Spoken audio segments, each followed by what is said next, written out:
జై శ్రీరామ్. నా పేరు శివ. కర్నూలు జిల్లా కోసిగి మండలం కందుకూరు అనే గ్రామంలో నేను కందుకూరులో శ్రీ ఆంజనేయ స్వామి దేవాలయం అర్చకుడు.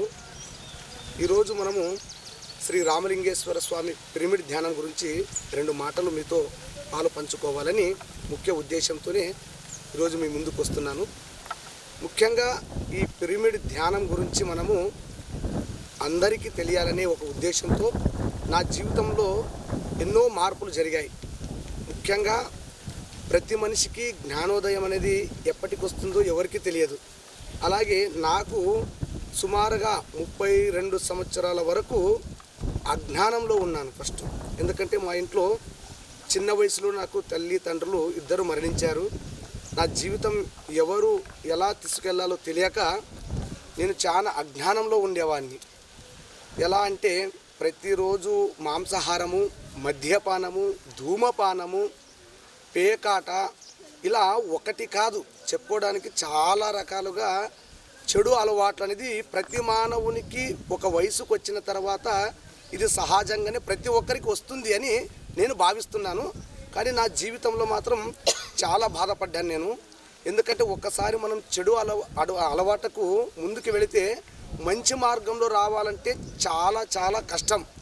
చాలామందికి మంచివాడుగా అవ్వాలని ప్రతి ఒక్కరికి ఉంటుంది. కానీ మంచివాడికి రావాలంటే అంత సామాన్యమైన విషయం కాదు. చెడు మార్గంలో వెళ్ళిన తర్వాత మంచి మార్గంలో రావాలంటే చాలా శక్తి కావాలి మనిషికి. అది ఎంత శక్తి కావాలంటే ఎన్నిసార్లు మనం ప్రయత్నించినా ఏదో ఒక దుష్ట శక్తి అనేది వెనక లాగుతూ ఉంటుందన్నమాట. అలాంటి జీవనమే నా జీవితంలో కూడా జరిగింది. చాలా సంవత్సరాలు బాధపడుతూ ఒక అర్చకుడుగా, ఆంజనేయ స్వామి అర్చకుడు అంటే ఎలా ఉండాలో అలా ఉండలేక నాలో నేనే చాలా బాధపడుతూ ఎన్నోసార్లు ఎవరికి చెప్పాలో తెలియక, ఎవరి దగ్గర నేర్చుకోవాలో తెలియదు. ఎన్నోసార్లు అడిగాను, పెద్దలు లేక నా జీవితం చాలా ఒక బాధాకరమైన విషయం. అది చెప్పుకోలేని బాధాకరమైన విషయము. అలాంటి విషయంలో మొట్టమొదటిసారిగా ఈ రోజుకి 5 సంవత్సరాలు నేను శివదీక్ష వేసుకొని ఈ 5 సంవత్సరాల కిందట నుంచి మనము వస్తున్నాను. నేను ఈరోజు మొట్టమొదటిగా ఈ శివదీక్ష తీసుకొని నేను మారాలి అని కందుకూరులో శ్రీ రామలింగేశ్వర స్వామి సన్నిధిలో నేను మొట్టమొదటిగా మారడానికి ఈ శివదీక్ష అనేది తీసుకున్నాను 40 రోజులు. ఈ 40 రోజులు శివదీక్షలో ఎంత కఠినంగా బాధపడ్డానంటే అసలు 40 రోజులు శివదీక్ష ఎందుకు వేసుకున్నానా అనే చాలా రకాలుగా బాధపడేవాడిని. ఎందుకంటే మొట్టమొదటిసారిగా శివదీక్ష నియమాలు ఖచ్చితంగా ప్రతి మనిషి ఉదయం 4 గంటలకు లేవాలి. ఆ 4 గంటలు లేవాలి అంటే మనిషికి ఆధ్యాత్మిక శక్తి కావాలి. కానీ అప్పటికి నేను అజ్ఞానంలో ఉన్నాను. ప్రతిరోజు మత్తు పదార్థాలతో, ధూమపానాలతో, మాంసాహారాలతో బాడీ మొత్తానికి నెగిటివ్ ఎనర్జీతో కూడి ఉన్నది కాబట్టి ఆధ్యాత్మిక శక్తి రావడం లేదు. చాలా బాధపడ్డాను. అసలు ముందుగా వేసిన అంటే గురువులు మన గురువులు మాల వేసుకున్న వాళ్ళని చూస్తుంటే చాలా బాధపడ్డాను అనమాట. నేను వాళ్ళలాగా ఉండలేకపోతున్నానే అని చాలా బాధపడుతూ 1 సంవత్సరం 40 రోజులు ఎంతో కఠినంగా అంటే బాధాకరంగానే మాల దీక్ష పూర్తి చేసుకున్నాను. కానీ 40 రోజులు అయిన తర్వాత ఒక 10-20 రోజులు మాత్రమే మనిషి మారాను. తర్వాత మళ్ళీ సాధారణమైన మరి మనిషిగా మారిపోయాను. మరి అలాంటి ధూమపానాలే, మద్యపానాలే అన్నీ ఇవే. ఇంకా అసలు ఎంత రకంగా అంటే ఈ ధూమపానం, మద్యపానం చేయడం ద్వారా నేను నా సర్వ ఆస్తిని కోల్పోయాను. మొత్తానికి నాకు 15 లక్షల అప్పు నాకు తెలియకుండానే జరిగిపోయింది. అది 5 లక్షల అప్పు చేసి ఇల్లు కడితే అది వడ్డీతో సహా 10 సంవత్సరాలలో 15 లక్షలు అయిపోయింది. నేను దుడిసిన డబ్బులల్లా, నేను కష్టపడిన డబ్బులల్లా వడ్డీకి కూడా సరిపోవడం లేదు. అప్పటికే నాకు పెళ్ళి అయ్యి 2 పిల్లలు కూడా అయ్యారు. చిన్న వయసులో నుండి వాళ్ళకి చదువుకోవడానికి కాన్వెంట్ స్కూల్ కూడా డబ్బులు లేక గవర్నమెంట్ స్కూల్కి పంపించడం జరిగింది. ఇంకా పిల్లలు భవిష్యత్తు లేదు. 15 లక్షల అప్పు. ఈ ఆధ్యాత్మిక శక్తిలో రావాలంటే ఒక ఆంజనేయ స్వామికి పూజ చేయాలని చిన్న వయసులో నుండి మా పెద్దవాళ్ళు మాకు నేర్పలేదు. మా నాన్న మా తాత వాళ్ళు ఎవరూ పూజ చేయలేదన్నమాట సరిగా. కేవలం మా అవ్వ ద్వారా నుండే కొద్దిగా గుడి నిలబడింది అక్కడి వరకు. ఇంకా అక్కడ నుండి చిన్న వయసులో నుండి నాకు మారాలనేది చాలా ఇష్టము. ఎవరైనా అర్చకులను చూస్తే వాళ్ళలాగా ఉండాలనేది కూడా నాకు కూడా చాలా ఇష్టము. కానీ మారలేకపోతున్నా. అది ఎలా వెళ్ళాలో దారి తెలియదు. ఈ 40 రోజులు దీక్ష తీసుకున్నా కూడా ఏమి శూన్యం, అంటే ఏది జరగలేదు. ఎలా మరి దీన్ని తీసుకువెళ్ళాలి, ఎలా వెళ్ళాలి, అసలు నేను మారలేనా, ఇంకా అసలు వేస్ట్, ఇంకా నేను మనిషి అని చివరికి సూసైడ్ అంటే చనిపోవడానికి కూడా నేను సిద్ధపడ్డాను ఆల్రెడీ. చనిపోయే క్షణం ముందు కూడా ఒకసారి నా భార్య పిల్లలు గుర్తుకొచ్చారు. ఈ 15 లక్షల అప్పు చూస్తే పిల్లలు భవిష్యత్తు లేదు. అసలు మా నాయనైనా మాకు ఒక సెంటు జాగ కూడా లేకుండా మా నాయన కూడా చెడిపోయినాడు అనమాట. మా నాన్న కూడా మొత్తానికి ఆస్తి మొత్తానికి అమ్మి అప్పు లేకుండా నన్ను ఉంచగలిగాడు. కానీ నేను ఆస్తి లేకుండా మా నాన్న చేయకున్న పని, అంటే 15 లక్షలు పిల్లలకు అప్పు పెట్టి చనిపోతున్నానని మళ్ళీ ఒక బాధ. ఇది తప్పు. నా జీవితంలో 15 లక్షలు తొందరగా తీర్చాలి అనే ఒక సంకల్పం. దీన్ని ఎలా తీర్చాలో తెలియదు. ఇంకా అని అప్పుడే మొట్టమొదటి 2వ సంవత్సరం శివదీక్ష వేయడం జరిగింది. ఎంత కష్టంగా వేశానంటే భగవంతునికి మొట్టమొదటిసారిగా శివుణ్ణి కన్నీళ్లతో కార్చుకుంటూ ఏడ్చుకుంటూ శివదీక్ష తీసుకోవడం అనేది జరిగింది. ఇంకా భగవంతునికి చివరి దారి శరణోగతి. నేను ఎలా కోరుకున్నానంటే అన్ని దారులు నాకు మూసుకున్నాయి. బంధువులు, మిత్రువులు, నన్ను నమ్ముకున్న వాళ్ళు అందరూ ఎవరు సాయం చేయలేకపోయారనమాట. ఎందుకంటే వాళ్ళని కూడా అనడం తప్పు. 15 లక్షలు నేను చేసిన తప్పుకు వాళ్లకు సంబంధం లేదు.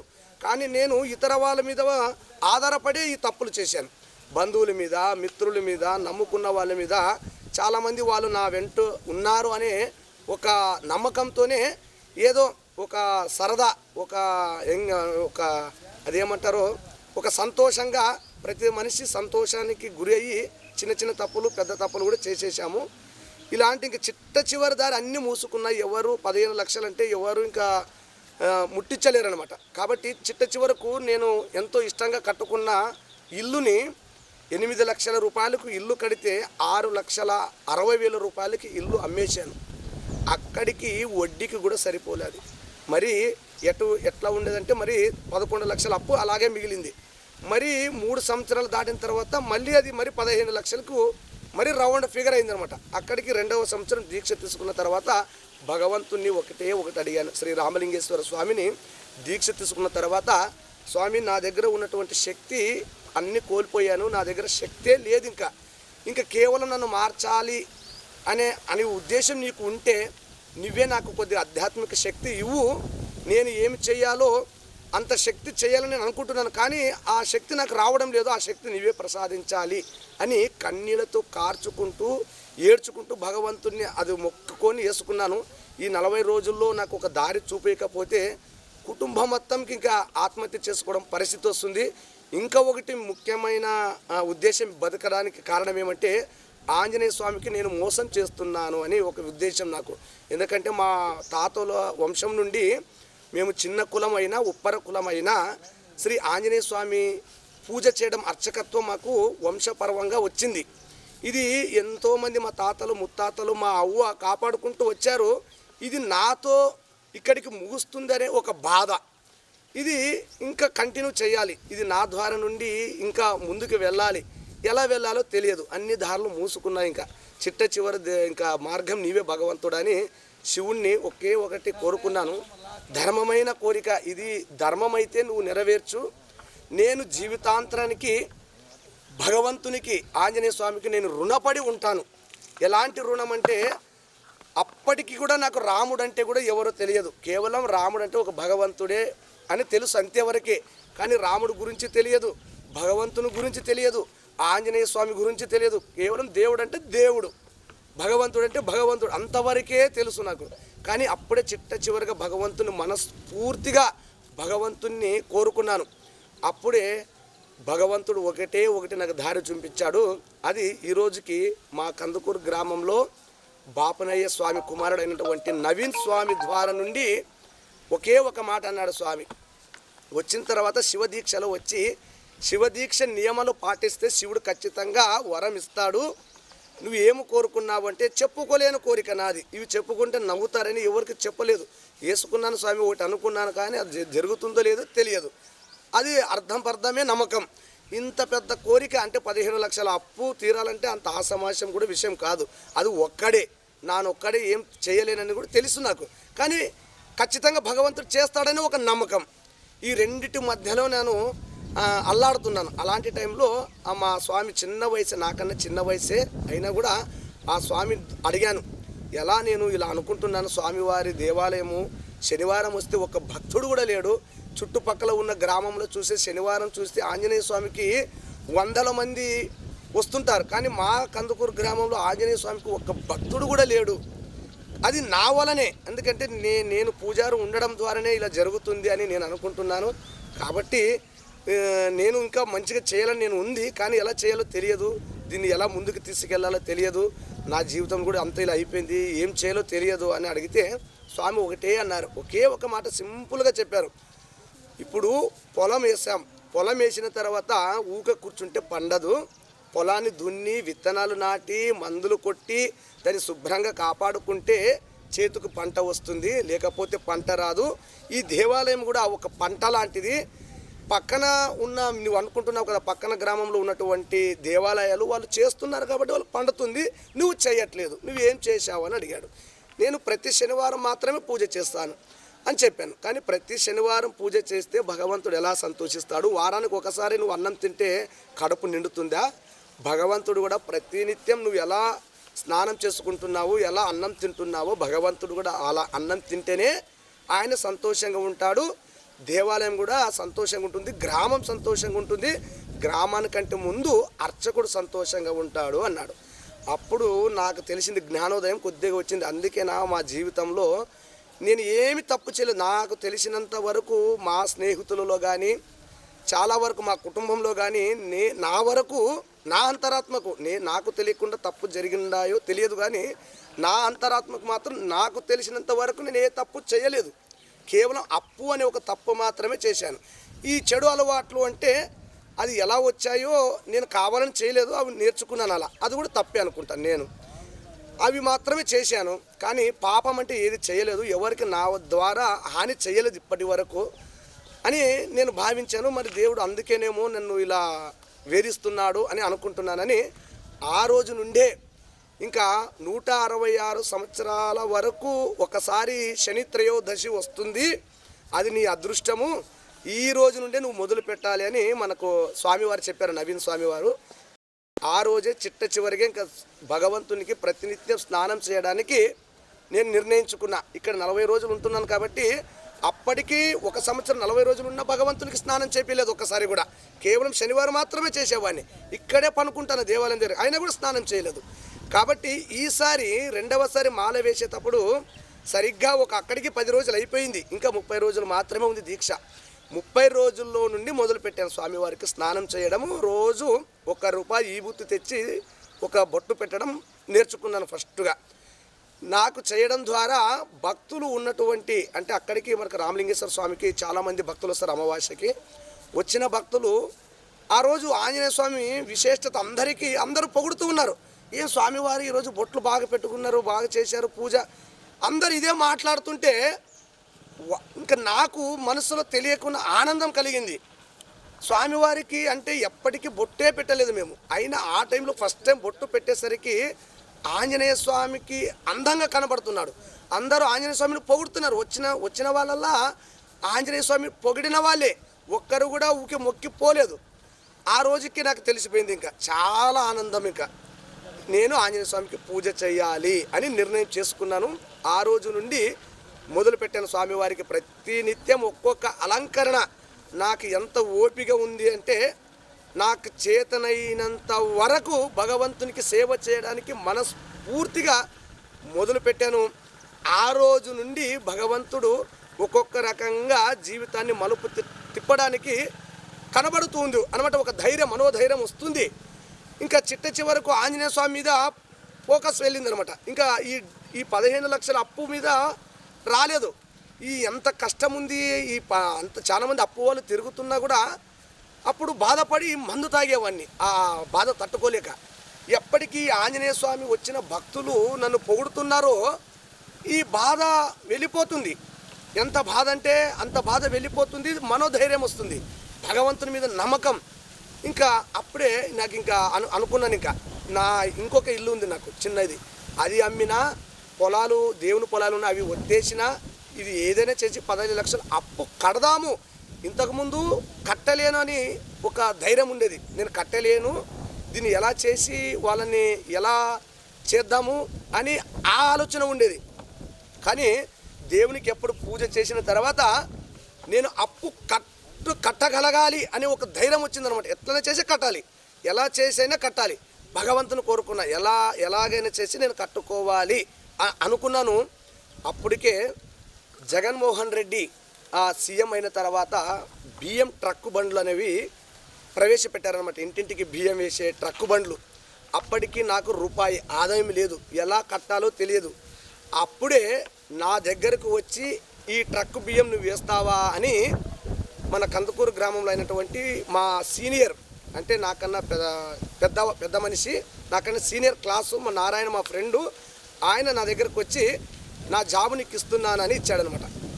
ఇంకా 18,000 రూపాయల శాలరీ కూడా జాబ్ వచ్చేసింది. ఇంకా 18,000 రూపాయల శాలరీ కష్టపడకుండా భగవంతుడు నాకు ఇచ్చాడు అనే ఒక ధైర్యం వచ్చింది.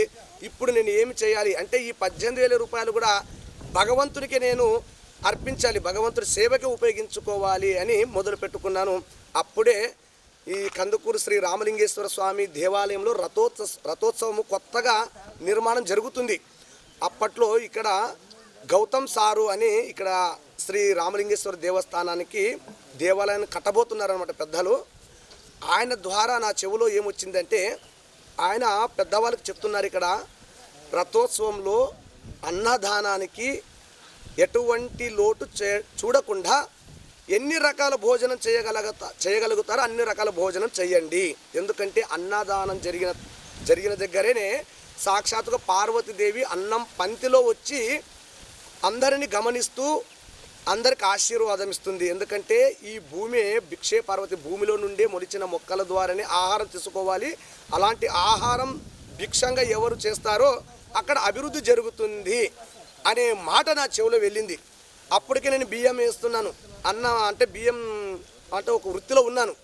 అప్పుడు టక్కర్ నా చెవులకి ఏమొచ్చిందంటే మా దేవాలయంలో కూడా అన్నదానం చేయాలి అని నిర్ణయం తీసుకున్న తర్వాతే వెంటనే అన్నదానం శనివారం అన్నదానం చేద్దాం అని 5 కేజీల అన్నం, 5 సేర్ల బియ్యం ఫస్ట్గా కురువ ఈరన్న ద్వారా నుండి నేనే ఇంటికి వెళ్ళి, నీ ద్వారా నుండి కురువోళ్ళు అంటే మా సెంటిమెంట్, మా గ్రామంలో ఏది జరిగినా కురువోలు బోనిగ చేయాలంటారు. కాబట్టి ఇక్కడ మా స్నేహితుడే కురువ ఈరన్న ద్వారా నుండి నీవు మొట్టమొదటిసారిగా ఆంజనేయ స్వామికి అన్నదానం చేయాలి అని నేను అడిగాను. అప్పటికే అజ్ఞానంలో ఉన్నా కూడా నా మాట ఆయన ఒక్క మాట కూడా దాటకుండా దేవునికే కదా చేద్దాం అని 5 కేజీల బియ్యం కొని, అన్న ప్రసాదం అనాలి, మన అన్నదానం అనకూడదంట, అన్న ప్రసాదము దేవాలయం దగ్గర ప్రసాదం చేయడం మొదలుపెట్టాం. ఇంకా ఆంజనేయ స్వామి దేవాలయం అభివృద్ధి జరగడం స్టార్ట్ అయిందనమాట. ఇంకా భక్తులు రోజుకి పెరుగుతూ వస్తుంటే అప్పుడే ఇంకా ఏదో చేయాలి అని ఒక ఆలోచన, ఇంకా భక్తిలోకి మారాలి, నేను పూర్తిగా మారాలి. అక్కడికి దీక్ష దగ్గరికి వస్తూ ఉంది అనమాట. దగ్గరికి వచ్చేసరికి ఏం చేయాలని భగవంతుని మీదే కృప చేయడం జరిగింది. శ్రీశైలంకి వెళ్ళి రావడం కూడా జరిగింది.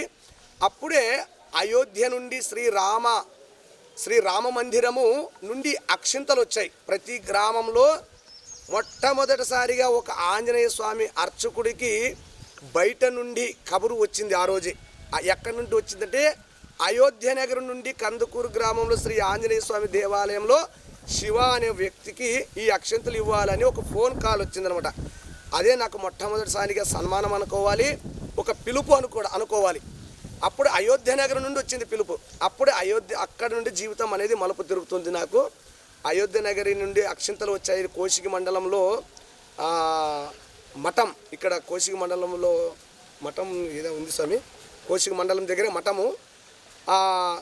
ఆ మఠం దగ్గరకు అక్షంతలు వచ్చాయి. ఆ వెళ్ళే దారిలో అక్షంతలు తీసుకున్నాము. వచ్చిన తర్వాత మాకు ఒక సంకల్పం అంతకుముందే జరిగింది. శివ ధ్యానం చేసేటప్పుడు మాకు తపస్సు చేస్తాం మేము, దీక్ష తీసేటప్పుడు.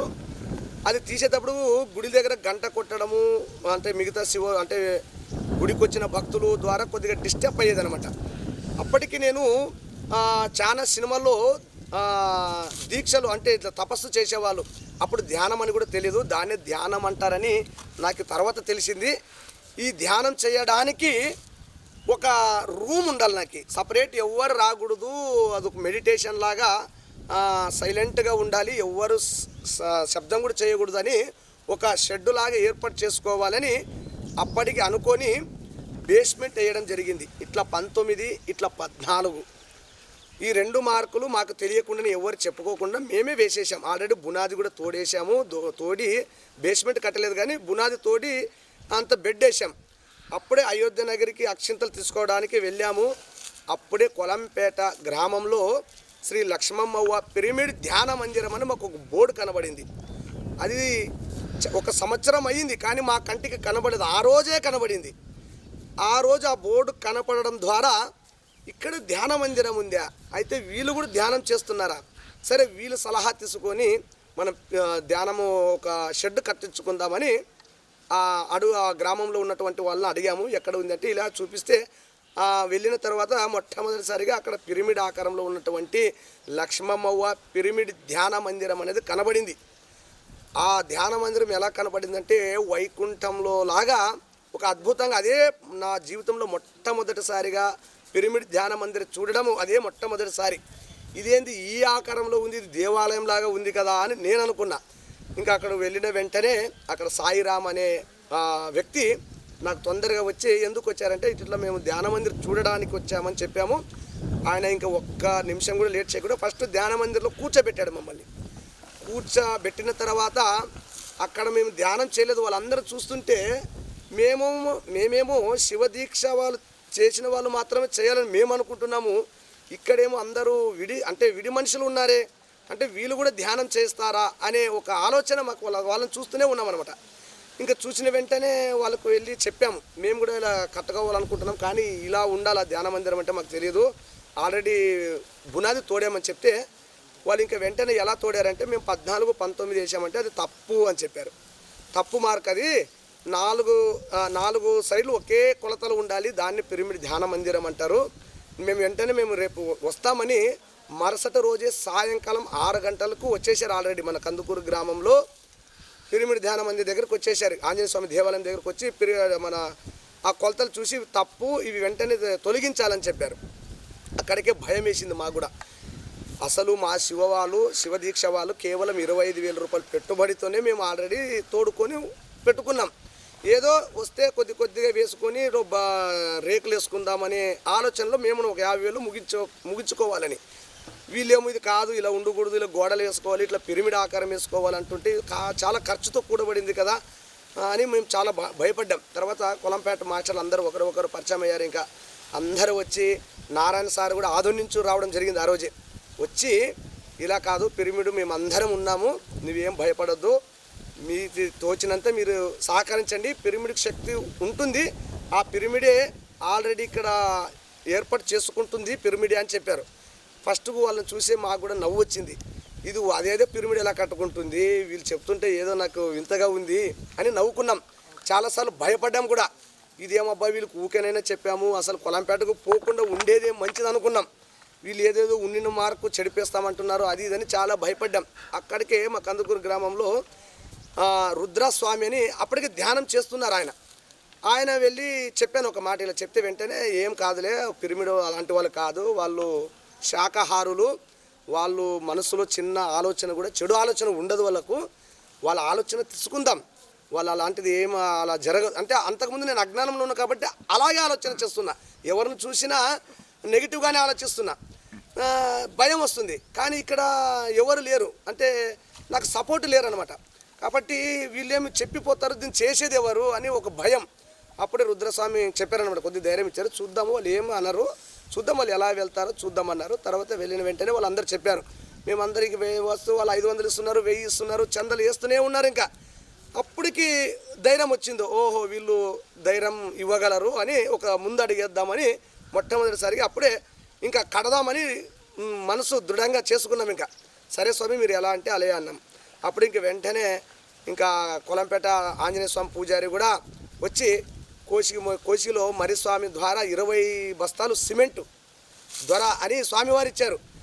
అసలు మాకు ఒక్క రూపాయి కూడా నేను దానం ఇవ్వడం చూడలేదు. ఒక్కసారి కూడా మా ఆంజనేయ స్వామి దేవాలయంలో కూడా నాకు ఇట్లా ఇవ్వడం ఎవరిని చూడలేదు. అసలు ఎవరు మాకు సహాయమే చేయలేదు అసలు. అలాంటి టైంలో వీళ్ళు నాని అసలు తెలియదు, వీళ్ళు నానెవరో వాళ్ళెవరో, అసలు దేవాలయంకి రూపాయి ఇచ్చేవాళ్ళు లేరు. పిరమిడ్ని చూసి వీళ్ళు వందలు ఇస్తున్నారు, 20 బస్తాలు ఇస్తానంటున్నారు. వీళ్ళని చూసి ఏదో శక్తి ఉంది ఇందులో అని కొద్దిగా ధైర్యం వచ్చింది. అప్పుడు సరే అని అప్పుడు ఇంకా వాళ్ళు చెప్పిన దానికి ఇంకా ఫిక్స్ అయ్యి అందరు ఇంకా కోసిక మాస్టర్లు, తిక్కసారి వచ్చాడు, తిక్కసారి కూడా సిమెంట్ ఇప్పించాడు. ఇంకా చాలామంది అందరూ కలిసి తలా ఒక సాయం చేసి పిరమిడ్ అనేది ఆల్రెడీ కోనస్థానంలోకి వెళ్ళిపోయింది, అంటే టాప్ వరకు వెళ్ళిపోయింది. ఇంకా అక్కడికి కొలాంపేటకి కాదు ఎమ్మిగనూరుకి వెళ్ళాం చందాలకని. అక్కడ ఈరేని శెట్టి స్వామి వారి దగ్గరికి అక్కడ ఒక మాట నేర్చుకున్నాను నేను. ఆయన ద్వారా ఒక చెవులో ఒక మంచి మాట వెళ్ళింది. అక్కడ వెళ్ళిన వెంటనే ఆయన ఏమన్నాడంటే, ఇప్పుడు చందాలు నా దగ్గర లేవు, నేను ఇంకా 2 నెలలు అయిన తర్వాత చందాలు ఇస్తాను, ఇంతకు ఎవరు స్వామి అన్నాను. అప్పటికి నేను దీక్షలో ఉన్నాను, ఆంజనేయ స్వామి దీక్ష వేసుకున్నాను. ఆంజనేయ స్వామి ఫస్ట్ దీక్ష వేసుకున్నాను. అప్పటికి ఆ స్వామి ఒకే ఒక మాట అన్నాడు, నువ్వు ఆంజనేయ స్వామి పూజారి అంటే అవును స్వామి అన్నాను.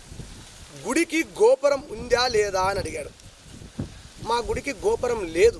గోపురం లేదు స్వామి అంటే నీ జీవితము ఒక్కసారి కూడా ఆనందంగా నువ్వు ఉండలేవు. గోపురం లేకుండా గుడికి పూజ చేస్తే పూజారి ఎప్పటికీ బాగుపడడు, వాళ్ళకి ఏదో ఒక సమస్య వస్తూనే ఉంటుంది. గోపురం ఉంటేనే భగవంతునికి ఆనందం కలుగుతుంది, ఆ భగవంతునికి సేవ చేసినటువంటి అర్చకుడు బాగుపడతాడు, తర్వాత గ్రామం బాగుపడుతుంది అని చెప్పాడు. ఆయన నన్ను చూసిన వెంటనే ఏదో పంచాంగం చెప్పినట్లుగా ఉందనమాట. ఆయన నా గురించి తెలియదు, కానీ నీ జీవితం ఏమి బాగుండదని చెప్పాడు. అవును స్వామి అన్నాను. ఫస్ట్ నువ్వు గుడి మీద ఒక పిరమిడ్ అనేది పెట్టుకో, తర్వాత నీకు పిరమిడ్కు అన్నీ కలిసి వస్తాయి, నువ్వు అనుకున్నవన్నీ జరుగుతాయి. అప్పటికి కూడా నాకు ధ్యానం గురించి కూడా తెలియదు. ఆయన ధ్యానం చేసుకొని చెప్తున్నాడు, నువ్వు ధ్యానం చేసుకొని అడుగు అన్నీ జరుగుతాయని చెప్తున్నాడు. ఆయన కూడా నేను ఇంకా అప్పటికి ధ్యానం కూర్చుంటే ఏదేదో పిచ్చి పిచ్చి ఆలోచనలు వస్తున్నాయి. అసలు కూర్చోలేకపోతున్నాను ఒక దగ్గర. వీళ్ళు పిరమిడ్లో ఒకరు గంట కూర్చుంటున్నారు. వాళ్ళని చూసి కూడా భయం వేస్తుంది. అసలు నేనెందుకు కూర్చోలేకపోతున్నాను, వాళ్ళు ఎందుకు కూర్చుంటున్నారు అని పిరమిడ్ మాస్టర్లు ఎంతో అద్భుతంగా క్లాసులు చెప్పారు. కొలంపేటలో వెళ్ళాను ఒకసారి క్లాసుకి. మరిస్వామి వారు చాలా అద్భుతంగా చెప్పారు. జీవితాన్ని మలుపు తిరిగే క్లాస్ అక్కడ విన్నాను నేను, ఒక పౌర్ణమి ధ్యానం క్లాసులో. ఇంకా అద్భుతంగా చెప్పాడు. ఎలా చెప్పాడంటే, జీవితం మొత్తానికి ఎంత నెగిటివ్ శక్తి ఉంటుందంటే, మనం ఒక దగ్గర కూర్చొని ధ్యానం మనకు ఎంత వయసు ఉంటుందో అన్ని నిమిషాల పాటు ఒక దగ్గర ధ్యానం చేస్తే నీ శరీరంలో ఉన్నటువంటి నెగిటివ్ ఎనర్జీ లేదు అని తెలుసుకోవాలి. ఒకవేళ నువ్వు కూర్చోలేకపోతున్నావా, నీ శరీరంలో నెగిటివ్ ఎనర్జీ ఎక్కువ ఉంది అని చెప్పాడు. అప్పటికి తెలిసింది, ఇంకా నేనేదో పూజ చేస్తున్నాను, నేను ఇంకా మారాను అని నేను అనుకుంటున్నాను. కానీ నాకు అప్పప్పుడు కొద్దిగా ఈ అజ్ఞానమైన అంటే ధూమపానాలు, మద్యపానాలు ఇంకా అలవాట్లు వస్తున్నాయి, ఆలోచనలు కూడా వస్తున్నాయి. అందుకే నేను కూర్చోలేకపోతున్నాను, అంటే నాకు ఇంకా నెగిటివ్ ఎనర్జీ ఉంది అని నేను అప్పుడు కూడా అనుకున్నాను. ఇంకా వెంటనే ధ్యానం చేయడం అనేది నేర్చుకున్నాను. ఇంకా నిదానంగా ధ్యానం చేయడం ద్వారా నిదానంగా పిరమిడ్ దగ్గరికి అయిపోయింది, పూర్తి అవ్వబోతుంది. ఇంకా పూర్తిగా కోసికి మాస్టర్ మల్లయ్య స్వామి ద్వారా నుండి కూడా చాలా చందాలు విప్పించాడు కోసిలో. ఇంకా పూర్తి ఫినిషింగ్గా ఆయన ఇంకా ఒక 20,000 రూపాయల చందాలు కోసిక మండలం అందరి దగ్గర తిరిగి ఇప్పించి ధ్యానం గురించి కూడా చెప్పాడు. ఎవరిని హింస చేయకూడదు, ఎవరిని ఒత్తిడి పెట్టకోకుండా ధ్యానం కూడా చేయాలి. నువ్వు ఎక్కువ ఎంతసేపు చేయగలుగుతావో అంత స్వేచ్ఛగా చెయ్యి, ఏదో ఇబ్బందికరంగా ధ్యానం చేయొద్దు, కేవలం నీకు మనశ్శాంతిగా ఉంటేనే ధ్యానం చెయ్యి అని ఆయన కూడా అద్భుతంగా క్లాసులు చెప్తున్నారు. వీళ్ళందరూ వింటుంటే నిజంగా దేవుడే ఇలాంటివన్నీ చెప్పేది. నిజమైన మానవులు మన బంధువుల దగ్గర నేను చాలా మాటలు విన్నాను. కేవలం డబ్బు ఉన్నంత వరకే వాళ్ళు అక్కడికి రా ఇక్కడికి రా, డబ్బు లేకపోతే ఎవరు మన మంచి మాటలు ఎవరు చెప్పరు. నేను 15 లక్షల అప్పులో ఉన్నాను ఇంకా అప్పటికి. కానీ వీళ్ళు ఏమంటున్నారంటే ఆ టైంలో ధ్యానం చేయడం ద్వారా ఆధ్యాత్మిక శక్తి పెరుగుతుంది, నీకు ఎంత కష్టం వచ్చినా తొలగిపోతుంది అని మనోధైర్యాన్ని ఇస్తున్నారు. అలా ఇంక వీళ్ళు చెప్తుంటే ఇంక వీళ్ళు పాటించుదామని, దీనికి ఏది డబ్బు కూడా ఖర్చు అవ్వదు ధ్యానంకి అని అప్పుడే ధ్యానం చేయడం నేను మొదలుపెట్టాను. నిదానంగా ధ్యానం ఎంతో కష్టంగా అనిపించినా అలాగే కష్టంగానే చేశాను. అసలు టైం పెట్టుకొని టైం వరకు లేయకూడదని చాలాసార్లు అలాగే కష్టంతోనే చేసి చేయంగా ఆ రుచి అనేది ఒకరోజు తగిలింది. సుమారుగా 3 గంటల వరకు అసలు సమయం తెలియకుండా కూడా ఒకసారి ధ్యానం చేశాను. ఆ రోజు అద్భుతంగా వింతలు కూడా నాకు పిరమిడ్లో కనబడాయి. కానీ ఎవరికి చెప్పుకోలేదన్నమాట ఇంతవరకు. ఎలా వింతలంటే కట్టెతో సౌండ్ వచ్చింది, టక్ టక్ టక్ టక్ అని సౌండ్, గాజుల శబ్దము, గజ్జల శబ్దము, ఇవన్నీ వచ్చినాయన్నమాట. ఆల్రెడీ కొలంపేట మాస్టర్లు చెప్పారు ఇలాంటి వింతలు వస్తాయి, నువ్వు కొద్దిగా కళ్ళు తెరవకుండా అలాగే ధ్యానంలో చెయ్యి, భగవంతుడు కూడా నీ పక్కన కూర్చుంటాడు, చక్కగా భగవంతుడితో కూడా నువ్వు మాట్లాడవచ్చు అని అన్నీ చెప్తుంటే నేను మాట్లాడదామనే ప్రయత్నించాను. కానీ నాకేం భగవంతుడు కనబడలేదు, కేవలం వింతలు కనబడ్డాయి అంతవరకే. కానీ అలాగే ధ్యానం చేయడం ద్వారా నిదానంగా పిరమిడ్ అనేది కంప్లీట్ అయిపోయింది. ఇంకా అప్పుడే ఆంజనేయ శర్మ స్వామివారు పిరమిడ్ ఓపెనింగ్ చేయడానికి కోసిగి నుండి వచ్చారనమాట, బయలుదేరిన వెంటనే ఇక్కడ ఒకే ఒక మాట అన్నాడు స్వామి. ఆయన శరీరంలో ఉన్నటువంటి జంధ్యం ఇక్కడికి వచ్చి నేను పూజ చేస్తుంటే ఆయన శరీరంలో ఉన్నటువంటి జంధ్యాన్ని తీసి గాయత్రి మంత్రం చెప్పి, నా బ్రాహ్మణుడు తన మొత్తానికి విద్య నీకు రావాలని ఆయన నాకు ఒక గురుబోధన ఇచ్చాడనమాట. అప్పటికీ నా మనసులో ఉన్నటువంటి ఆలోచన ఇంకా ఎవరికి చెప్పలేదు, ఈరోజు చెప్పుకుంటున్నాను. అప్పటికి నా మనసులో ఏది ఉందంటే, ఇక్కడ నేను చిన్న వయసులో అంటే చిన్న కులములో చిన్న వయసులోనే పూజలు చేస్తున్నాను, కానీ ఇది అందరూ బ్రాహ్మణులు, లింగాయతులు అంటే వేదం నేర్చుకున్న వాళ్ళు, బుద్ధి జ్ఞానం తెచ్చుకున్న వాళ్ళు, అలాంటి వాళ్ళు చేశారనమాట. మొట్టమొదటిసారిగా నేనే అజ్ఞానంలో ఉండి ఏ మంత్రాలు రావు, ఏవి రాకుండా దేవునికి పూజ చేస్తున్నది నేనే. కాబట్టి నాకు కూడా వాళ్ళలాగా తయారీ అవ్వాలి అని మనసులో అనుకున్నాను. దీన్ని ఎలా గురుబోధన తీసుకోవాలి, ఎలా సాధువుగా అవ్వాలనేది నాకు చాలా ఇష్టం. అప్పట్లో సాధువుగా మారి ఇలా ఆంజనేయ స్వామికి అర్చకుడిగా తయారవ్వాలని నేను అనుకున్నాను. అలాంటి టైంలో పిరమిడ్ మందిరాన్ని ఓపెనింగ్ చేయడానికి వచ్చిన ఆంజనేయ శర్మ స్వామివారు మొట్టమొదటిసారిగా ఆయన శరీరంలో ఉన్నటువంటి జంధ్యాన్ని తీసుకొని నా శరీరంలోకి వేశాడనమాట. ఆ రోజు పూర్తిగా నాకు జ్ఞానోదయం అనేది ఆ రోజుకి వచ్చింది. అక్కడ మిగతా వాళ్ళు చాలామంది కొంతమంది అనుకున్నారు, ఒక బ్రాహ్మణుడు అయ్యి తన శరీరంలో మీద ఉన్నటువంటి జంధ్యాన్ని తీసి నీ శరీరానికి ఇచ్చాడు అంటే అది తప్పు అని కొంతమంది అన్నారు. తర్వాత వెంటనే నేను కొలంపేట ఆంజనేయ స్వామి పూజారికి ఫోన్ చేశాను. ఇలా చేస్తే నువ్వు ఏమి దిగులు పడొద్దు, ఆయన సామాన్యమైన వ్యక్తి కాదు, పిరమిడ్ మాస్టర్లు అంటే ఏది చేసినా వాళ్ళ ఆలోచన అన్ని జ్ఞానోదయంతోనే ఇస్తారు, ఖచ్చితంగా ఆయన ఇచ్చాడు అంటే నువ్వు కోరుకుంటున్నావు అని అర్థము అని అన్నాడు. నేను ఆల్రెడీ కోరుకుంటున్నాను, కానీ ఆ మాట కూడా నేను ఆయనకు చెప్పలేదు అనమాట. కానీ నా మనసులో అక్కడే ఉంది. ఈరోజు నేను మొత్తానికి చెప్తున్నాను. ఆ రోజుకి నిజంగా అంటే దేవుడి మీద కాన్ఫిడెన్స్ వచ్చింది, పిరమిడ్ మీద 100% నమ్మకం అనేది వచ్చేసింది. అప్పటికి ఇంకా నేను ఇంకా అసలు వదులుకోకూడదు, నా జీవితం మొత్తానికి అంకితం చెయ్యాలి అని ఆ రోజే నేను ఫిక్స్ అయిపోయాను అనమాట. ఆ రోజు నుండే నేను ఇంకా అప్పుడు గ్రామంలో ఇంక నిదానంగా ఉద్యోగము, అలాగే మా ఇంట్లో ఒక కిరాణ్ షాప్ ఉండేది. ఇవన్నీ నాకు మధ్యలో డిస్టర్బెన్స్గా ఉంది అనమాట. సంసారం అడ్డం వస్తుంది, నేను ఏదైనా మంచి చెయ్యాలి అని ముందుకు వెళ్ళడానికి ఈ సంసారం అనేది అడ్డం వస్తుంది. వీటిని కట్ చేయాలి. ఇవి కట్ చేసి నేను పిరమిడు, ఒక ఆంజనేయ స్వామి దేవాలయం, ఈ రెండు నాకు రెండు కళ లాంటివి. ఈ రెండు ద్వారా నా జీవితాన్ని మార్చేస్తుంది. కాబట్టి అక్కడికి ఈ ఆలోచనలు, ఈ మాంసాహారాలు, మద్యపానాలు అలవాట్లు కూడా నిదానంగా ఆలోచన రాకుండా చేస్తున్నాయి అన్నమాట. అక్కడికి మానేశాను. అప్పుడప్పుడు కొద్దిగా ఆలోచనలు వస్తున్నాయి. ఇంకా పూర్తిగా ఎప్పుడు ఈ జంధ్యం వేసుకున్నానో ఇంకా ఆ రోజుకే ఆయన అన్నాడు, ఆ స్వామి ఇప్పటివరకు నాకు గురువు అంటే నాకు ఆంజనేయ స్వామి శర్మ వారు గురు బోధన అన్నారు. పిరమిడ్లో ఖచ్చితంగా ప్రతి మనిషికి గురువు ఉంటారు. ఆ గురువు ఎవరు, నువ్వు వెతకాలి, ధ్యానంలో వెతకండి అని చెప్పారు. నేను వెతకకుండానే గురువు మన దగ్గరకు వచ్చి జంధ్యం వేశాడు అని నేను భావించి ఇంకా గురువు మాట తప్పకూడదు. అంటే ఆయన ఏమన్నాడు, నా బ్రాహ్మతనము అంటే నా బ్రాహ్మణుడుగా నీవు కూడా పొందాలి అని శిష్యుడికి గురుబోధన ఇచ్చాడు. అప్పటికి నేను మరి అలాంటి ఆలోచనలు వచ్చి అలాంటి తప్పులు చేస్తే ఇచ్చినటువంటి గురువుకు కూడా అన్యాయం చేసినట్లు అవుతాను. నేను ఇంక జీవితంలో ఏమి సాధించలేను, ఇలాంటి గురువులు దొరకరు అని ఆ రోజు భావించి ఇంకా నా శరీరంలో ఉన్నటువంటి ఆలోచనలు అప్పటికి కాల్చి భస్మం చేసేసాను.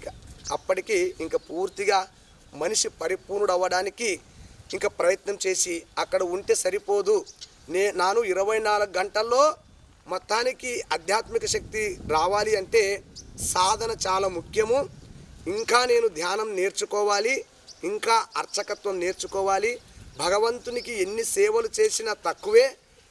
అంటే రామునికి ఆంజనేయ స్వామి ఎంత శక్తివంతుడు, ఎంత దూతుడు, ఎంత దాసుడు అయ్యాడో నేను కూడా ఆంజనేయ స్వామికి తగినంత దాసుడుగా అవ్వాలి అని నేను ఆ రోజు నిర్ణయం తీసుకొని నా జీవితం, ఈ శరీరం ఉన్నంత వరకు నా జీవితం ఇక్కడ వచ్చింది కాబట్టి నేను ఈ స్వామివారికి అంకితం చేయాలని ఆ రోజు నిర్ణయం తీసుకొని మా కందుకూరు గ్రామంలో పెద్ద అయినటువంటి బెట్టన్న గౌడ గారికి ఒక విషయం చెప్పి నేను ఇక్కడే జీవితాన్ని కాలం గడపాలని అనుకుంటున్నాను, నాకు ఒకసారి అవకాశం ఇవ్వండి అని. నేను దేవాలయం దగ్గరే ఉంటాను, పిరమిడ్ దగ్గరే ఉంటాను.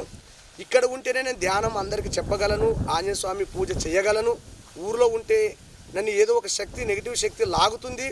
ఇక్కడ వచ్చిన తర్వాత మారుతాం, అక్కడికి వెళ్ళిన తర్వాత మరి వీటిని వదిలేస్తున్నాం. అంటే ఏదో ఒక శక్తి లాగుతుంది, నేను అవి చేయలేకపోతున్నాను, నాకు ఒకసారి అవకాశం ఇవ్వండి అని గ్రామంలో పెద్దలను అడిగాను. వాళ్ళు కూడా ఒక్క సెకండ్ కూడా ఆలోచించకుండా నీకు మనసులో ఏముందో అది చెయ్యమని చెప్పారు. అప్పటికి అజ్ఞానంలో ఉన్నప్పుడు కూడా 2-3 సంవత్సరాల కింద అడిగాను, కానీ అప్పుడు అజ్ఞానంలో ఉన్నాను కాబట్టి వాళ్ళు వీడు ఏదైనా అపవిత్రం చేస్తాడు అనే ఒక బాధ అనేది ఉండేది. ఎప్పుడు నేను జ్ఞానంలో వచ్చి అంటే పూర్తిగా భగవంతుడి సేవలకు రోజు అక్కడికి ప్రతినిత్యం దేవునికి సేవ చేయడం చూడడం ద్వారా వాళ్ళు కొద్దిగా నమ్మకం కుదిరిందనమాట. నమ్మకం కుదిరిన వెంటనే నీకు ఎక్కడైనా సరే నువ్వు ఎక్కడ అనుకుంటున్నావో అక్కడే ఉండు అని చెప్పారు. ఇంకా వెంటనే నేను ఎక్కడ ఉండలేను, పిరమిడ్ పక్కనే ఉంటాను అని అక్కడ నిర్ణయం తీసుకున్నాను. ఇంకా వెంటనే సరే అన్నారు. అక్కడికే శ్రీ రామలింగేశ్వర స్వామి దేవస్థానము పని జరుగుతూ ఉంది. అందులో ఉన్నటువంటి సిమెంటు, కంకర, ఇసుక అవన్నీ నేను దానం ద్వారా స్వామివారిని అడిగాను. నువ్వు ఉంటానంటావు కాబట్టి నువ్వు ఏది కావాలన్నా తీసుకో అని కూడా వాళ్ళు సహాయం చేశారు. వాళ్ళ సహాయం, ఊరు గ్రామ సహాయం ద్వారానే మనకు తొందరగా కిచెన్ అనేది ఏర్పాటు చేసుకున్నాం ఇక్కడ. అలాగే మేము కూడా ఇక్కడే ఉండి ఇంకా ఆంజనేయ స్వామికి రోజు పూజ చేయడము, ఇంకా నేర్చుకోవాలి, ఆంజనేయ స్వామి గురించి తెలుసుకోవాలని అప్పుడే మొట్టమొదటిసారిగా ఆంజనేయ స్వామికి ఇష్టాలు